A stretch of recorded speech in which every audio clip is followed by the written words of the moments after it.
gbogbo ọmọ Yorùbá nílé lóko lẹ́yìn odi, ojú tẹ́ fi ń wò mí ò ní fọ́, bẹ́ẹ̀ ni etí tẹ́ fi máa ń gbọ́ mi ní gbogbo ìgbà kò ní di lágbára Elédùà. Ohun tí mo mú wá sí ojú ìwòran wa tàbí etí ìgbọ́ràn wa láàárọ̀ yìí, òun náà ni àwọn orúkọ tí Yorùbá máa ń pe Ọlọ́run. Yorùbá ló ní àṣà tẹríba, wọ́n máa ń pọ́nyàn lé, òun náà ló tún mú wọn tán fi ń pọ́n Ọlọ́run lé. Wọn kì í la orúkọ mọ́ Ọlọ́run lórí o, wọn kì í pe Ọlọ́run ní tiwọn bẹ́ẹ̀ yẹn. Orúkọ tán máa ń pe Ọlọ́run lélẹ́yìí, orí tí a mọ̀ sí ẹlẹ́dàá.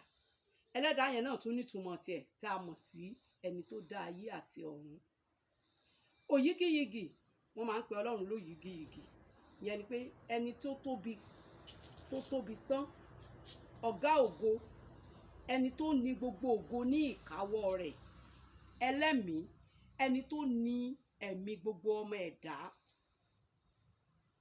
Bàbá o tàbí bàbá mi o, ìyẹn ni pé Elédùmarè.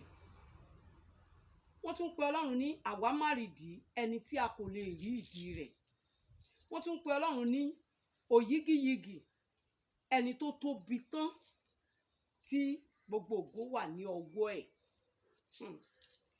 Ẹ jẹ́ mẹ́nu dúró náà, nítorí ìdí èyí gbogbo bí tẹ́ bá ti rí fídíò Culture by Ade Anade, ẹ like, ẹ comment, ẹ share, paríparí ẹ follow mi. Ẹnikẹ́ni tí Ọlọ́run bá lò láti gbé iṣẹ́ mi sókè, ayé yín á gòkè ní agbára Elédùà.